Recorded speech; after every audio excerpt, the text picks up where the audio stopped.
Saludos amigos Gracias. de Metro Puerto Rico. Continuamos ya acá desde Puerto Rico con la cobertura especial Venezuela en el epicentro, todo lo relacionado a estos dos sismos que impactaron el país vecino, país suramericano caribeño.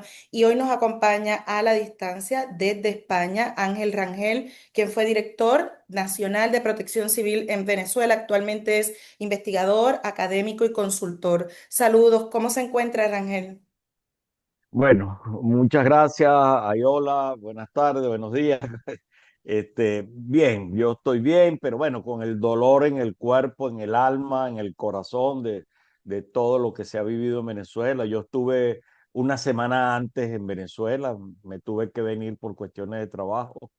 Quedó mi esposa allá y se venía el día del terremoto y la tomó en el aeropuerto. En el Gracias a aeropuerto de Dios está Caracas. bien. De Maiquetía, sí, de La Guaira. Ah, wow. Y bueno, y corrió con buena suerte y otros venezolanos no tuvieron la misma suerte y muy, muy duro todo lo que ha pasado en el país. Usted estuvo al frente de una agencia muy importante en términos de preparación para este tipo de desastres. Una vez ocurrido ya un doblete sísmico, que es algo, ¿verdad?, muy poco común en términos de cuánto tiempo pasa en que se registre un evento de esta magnitud. ¿Usted entiende que el país estaba preparado o no hay nadie que pueda estar preparado para algo tan, ¿verdad?, tan desastroso y monumental? Hay algunas consideraciones con esa buena pregunta. Primero, yo he pasado toda mi vida en este tema, pasé 28 años en los bomberos, soy coronel retirado de los bomberos. Me tocó dirigir el evento más importante que ha tenido Venezuela antes de esto, que fueron el deslave de Vargas. Estuvimos 200.000 evacuados, casi 15.000 fallecidos en proyección. Y yo estaba al frente, en ese momento se llamaba la Dirección Nacional de Defensa Civil y me tocó dirigir todo eso. Fue un evento muy grande. Este, en términos de afectación, este doble evento sísmico que hemos tenido es un evento con unas características de impacto negativo desastroso en cualquier país, para Claro. decirlo. 7.2, un sismo seguido en 39 segundos por un sismo de 7.5. De cualquier manera que lo veamos, desde el punto de vista de ingeniería, social, de impacto de infraestructura, es un gran evento de desastre. Pero yo quiero hacer énfasis en un contexto porque la gravedad de lo que ha ocurrido también tiene algunos antecedentes que lo hacen mayor. Un segundo antes del terremoto, de los terremotos, ya Venezuela se encontraba en sus peores condiciones de vulnerabilidad social, política, financiera, económica, ambiental, físico-ambiental, para enfrentar un evento de esta magnitud. ¿Por qué lo digo? Ya Venezuela tenía por lo menos unos 10, 12 años clasificado por el Sistema de Naciones Unidas como un país en una profunda crisis humanitaria compleja. ¿Qué significaba eso? Un segundo antes de este evento, la sociedad venezolana se encontraba en sus peores condiciones, la población desde el punto de vista social y económico. Eso significaba que un segundo antes los venezolanos, el 82% de los venezolanos tenían serias dificultades para obtener alimentos por su propio proceder o trabajo para comer 3 veces al día. Un segundo antes, los sistemas de salud venezolanos se encontraban en una situación crítica para atender emergencias menores. O sea, un parto de una ciudadana venezolana terminaba siendo un parto en la acera frente al hospital, porque no había capacidad o no habían los medicamentos o no había camillas para subirla al piso donde se procedía a ese tipo de atención. Un segundo antes, en Venezuela, tenemos ciudades, provincias, como las queramos llamar, en donde el ciudadano recibe agua una vez por semana y algunos no la reciben, donde la electricidad te puede llegar 2 horas, se interrumpe y llega 4 y después 2 días anda sin luz. Un segundo antes de ese evento, los organismos públicos del sector salud, seguridad, bomberos, protección civil, estaban en condiciones precarias para atender eventos de mediana magnitud. Dicho esto, tratando de resumir una situación muy difícil del país, se nos presenta este gran desastre, con una particularidad, y es que los desastres no son naturales. Los sismos son naturales, pero las afectaciones que como consecuencia de ellos se producen no tienen que ver con el sismo, sino cómo construimos nuestras ciudades, cómo abordamos la problemática de un país como Venezuela, que puede haber un sismo cualquier día, a Ujú. cualquier momento, porque Venezuela es un país asentado que lo atraviesa en un territorio espectacular al norte de América del Sur, pero que lo atraviesan tres grandes fallas sismogénicas. Eso es importante porque sobre esas fallas de más de 1.200 kilómetros vive el 82% de los venezolanos y están las infraestructuras más importantes, el comercio, la economía. Venezuela tiene enfrente de sí dos placas tectónicas que están en constante movimiento, que es la placa del Caribe y la placa latinoamericana. Y ahí, con esas características, el diseño sobre normas, la ingeniería sismorresistente debe jugar un papel fundamental. El ordenamiento urbano para ubicar y desarrollar nuestras ciudades en áreas que tienen exposición a riesgo sísmico, de lluvia, de tormenta y huracanes, debe tomar en cuenta la variable riesgo. Claro. Y lo que nos ha demostrado este evento, los desastres tienen una circunstancia extraordinaria, por decirlo de alguna manera. Es que los desastres desnudan las realidades de nuestro país. En un evento como este, se flota, florece, queda testimonio de qué se estaba haciendo antes, cómo se respondió en el durante y qué ha pasado después. Así que hablamos entonces a partir del 24 de un evento de una gran magnitud para cualquier país del mundo, pero que encuentra a Venezuela en sus peores condiciones de los últimos años. Sí, Y a partir de ahí una pregunta que tú me hiciste, la respuesta. Bueno, con esas limitaciones que tienen las instituciones públicas, que deben abordar y atender desde el primer momento un evento como este, se le sumó descoordinación, ausencia de planes, la merma de las instituciones que deben atender esto y además tardía en la respuesta en términos generales. Yo no lo digo para atacar gobierno, yo lo digo con testimonios de los propios afectados, de los organismos internacionales que fueron a asistir las primeras 48, 72 horas. Lo digo por compañeros míos de los bomberos, de protección civil, de los organismos de emergencia que con angustia lo decían y me lo han señalado mucho de ellos. Entonces, ves una situación que se agravó sin duda sí, alguna. sí, sí. Usted me comenta que usted trabajó la emergencia del deslave en esa zona. Nosotros vimos, Vargas, sí. vimos allí personas eran desplazados, ¿no? De esa emergencia y vivían entonces en vivienda pública que se construyó en la misma zona. Esa zona era apta para construcción en términos de los terrenos. Vimos allí, hay mucha construcción allí de condominios turísticos, pero también vivienda de interés social, condominios altos. Cuando usted me habla de planificar sobre el terreno y las condiciones que tenemos, es una zona frente al mar. ¿Era apropiado, tal vez ahora mirando en retrospectiva, reubicar esas comunidades en unos proyectos tan grandes allí frente al mar? Sin duda que ahí está una de las evidencias que deja el desastre. Después del desastre de Vargas, del deslave de Vargas, las universidades nacionales, con expertos internacionales, a través de lo que se llamaba en aquel momento la Autoridad Única de Vargas, se establecieron un conjunto de recomendaciones basadas en estudios científicos y técnicos que delineaban las orientaciones fundamentales que debía abordarse el desarrollo del futuro Estado Vargas.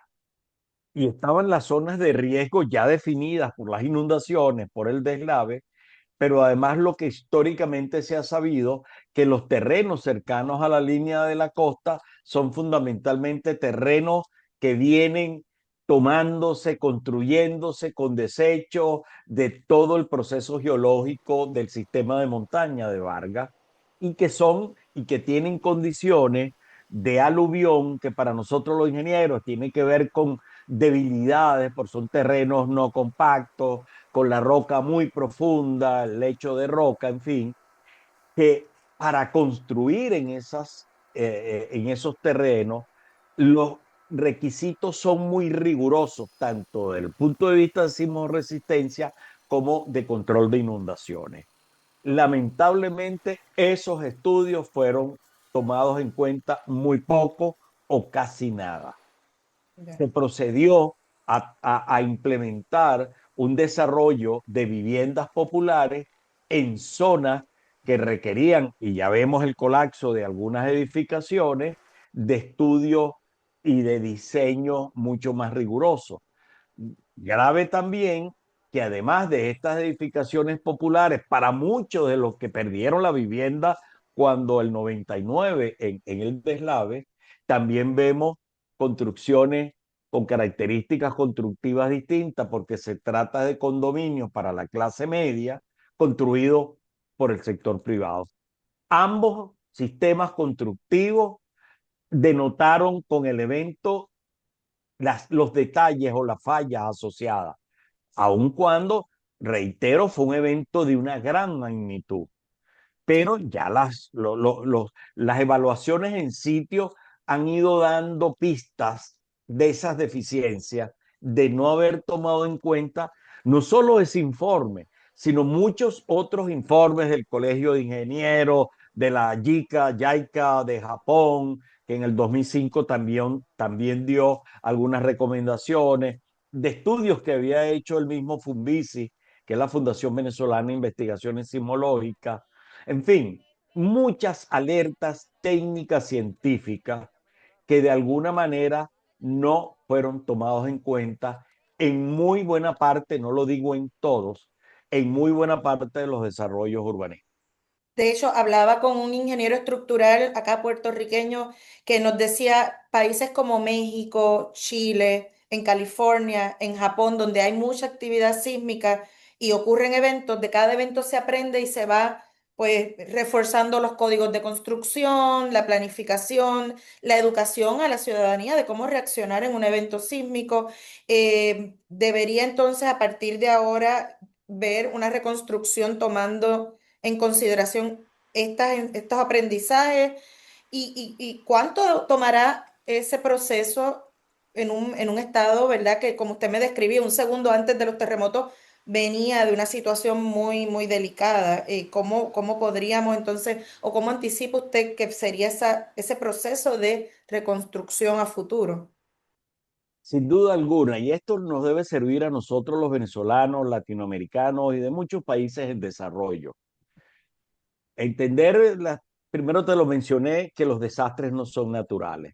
Puede llover, pero eso no significa que se inunden las casas. Eso no significa que se colapsen viviendas. Igual pasa con los terremotos, ¿ok? Existen los eventos, pero hay herramientas para trabajar en el antes. Y tú lo decías, es decir, de manera preventiva, anticipatoria, reforzando los códigos, siendo estricto en su cumplimiento. Pero además el código no solo se cumple con un buen diseño de ingeniería sismorresistente, es la calidad de la construcción, evitar la corrupción en la selección de materiales, la calidad constructiva, la supervisión, la inspección. Ahora, tenemos que aprender de la lección. Yo creo que el mejor homenaje que, si hay un homenaje posible que le pudiéramos hacer a tantas víctimas mortales, tantos heridos, tanto daño que se ha hecho, es que la Venezuela futura y estas áreas como Vargas y zonas de Caracas, Aragua, Carabobo, Falcón, que además son zonas de alta sismicidad, esto se convierte en una lección aprendida. Tú mencionaste algunos países, México, Costa Rica, ¿verdad? Por mencionar algunos en nuestros países. Pero es que tenemos también, todos hemos pasado por algo que nosotros en Venezuela estamos estancados. No tenemos cultura preventiva. Siempre estamos pasando que a nosotros no nos va a pasar. La cultura preventiva es actuar de manera anticipatoria y proactiva ante riesgos conocidos, identificados, no solo por la ciencia, sino por los hechos históricos. México aprendió mucho del terremoto del 85, que perdieron más de 450 hospitales en Ciudad de México y ambulatorios. Y bueno, y salieron unas normas sismoresistentes muy exigentes. Chile tiene una gran cultura porque reconoce su condición de sismicidad. Y con un detalle que tú también señalabas, el actuar ante no significa solo construir ante la evidencia del riesgo, es preparar a la sociedad, a la comunidad, de qué hacer antes, durante y después para salvaguardar la vida y proteger a otros. Esa educación ciudadana no tiene que esperar que los eventos ocurran. Reconoces un peligro o una amenaza y sobre esa base educas, orientas a la sociedad para actuar. Entonces nosotros, como no tenemos cultura preventiva, seguimos actuando después que los eventos suceden. Y cuando se actúa así, previenes y mitigas muy poco el daño, el dolor, la muerte, y solo sales corriendo detrás de los desastres a recoger heridos, a sepultar a los fallecidos, a reparar las instalaciones.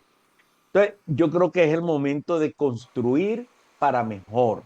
Construir para mejor no significa restablecer y reconstruir lo que ya estaba, no, porque además ya hemos visto que mucho no estaba en las mejores condiciones. Significa planificar el desarrollo de nuestros países, planificar el urbanismo, teniendo en cuenta que en cualquier momento va a haber un gran terremoto, van a haber tormentas y huracanes, vamos a tener periodos de sequías o de fuertes precipitaciones, deslizamientos, y si te preparas para eso, no tengo ninguna duda de que vamos a estar en mejores condiciones para atender, para prevenir, para mitigar y después para atenderlos. Quería preguntarle y aprovechar, ¿verdad?, su experiencia al frente, por ejemplo, de lo que fue el Cuerpo de Bomberos en Venezuela. Actualmente, nosotros salimos de allí el jueves pasado y están en un momento muy crítico porque están las familias afuera de los edificios esperando por recuperar los cuerpos de sus seres queridos. Y la verdad es que la forma en que cayeron esos edificios, que están un piso encima de otro con esa azotea, hace muy difícil romper para entrar. No hay maquinaria, hay maquinarias, pero la verdad es que al nivel monumental del desastre se queda muy corto el recurso de las máquinas. Entonces, hay algo que nos decían las personas allí: no nos olviden, pasa el ciclo noticioso, se va a la prensa internacional, cuando queremos recuperar a nuestros seres queridos. ¿Cuán complejo es este punto y qué tiene que pasar para que se traten de recuperar la mayor cantidad de cuerpos posible y que esas familias puedan darles, ¿verdad?, sepultura y cerrar este ciclo? Duda, eso es un tema importantísimo porque en el momento actual que nos encontramos, pasó el periodo de búsqueda y rescate y la posibilidad de encontrar con vida a algunos ciudadanos. Es, es casi imposible. Habría algún milagro, estamos hablando hoy, y Dios quiera que ocurra, que alguien quedó atrapado debajo en un estacionamiento en el tercer nivel y ahí hay condiciones de aire o hay agua o hay alimentos y ahí están esperando que llegue alguien. Ojalá que pueda ocurrir, pero es muy difícil. Paralelamente, es la necesidad de identificar y extraer la mayor cantidad de cadáveres, de cuerpos de víctimas fatales, porque merecen cristiana sepultura y sus familiares necesitan encontrarlo. El tema es que ha habido en los primeros 48, 72 horas muy poca organización y muy poca planificación para actuar coordinadamente. Eso, por supuesto, ha tenido consecuencias. Tuvo consecuencias en la posibilidad de rescatar con vida algunas personas, no sé cuántas, pero muchas personas han podido ser rescatadas en ese momento con una mejor planificación y equipamiento de los equipos de rescate. Ahora está el tema que tú señalas, o sea, esta etapa requiere la movilización de maquinaria pesada, grúas, equipos, para, así como se construye para destruir componentes estructurales, paredes, vigas, placas, que están amontonadas unas sobre otras, tal cual como tú lo has descrito. Ahí las posibilidades también van siendo delicadas porque la remoción del edificio para ubicar a personas afectadas, no toda está hecha por personas con conocimiento técnico. Un operador de una máquina puede intentar desplazar un componente estructural, pero a lo mejor complica con su accionar, si no es dirigido por personal técnico, lo que debajo de ello puede estar. Está el problema ese que tiene que ver con esa atención. Las capacidades forenses de Venezuela están mermadas como todos los servicios, poco personal, pocas herramientas para la identificación. Está el tema del manejo de escombros y de todo lo asociado que puede generar problemas cuando, dependiendo de cómo haces ese proceso hasta la disposición final, porque son escombros que deben ser manejados de tal manera que no afecte ambientalmente más el estado Vargas, sus playas, la De hecho, fauna. y disculpe que le Ajá, interrumpa, pero de hecho sí, sí, se está descartando al mar. Estaba viendo videos de que se está terrible, descartando sí, al mar. señor. Aun cuando trate de negarse, porque la respuesta de los organismos públicos ha sido negar, eso es una matriz, un patrón para desprestigiarnos. No, ahí están las evidencias. O sea, hay que recorrer. Hay de un compañero que se fue de Naiguatá hasta el este de la costa, mostrándome con un video donde estaban echando los restos de ese trabajo de, de escombros, ¿no? De manejo de escombros. Y eso tiene hasta problemas de salud pública.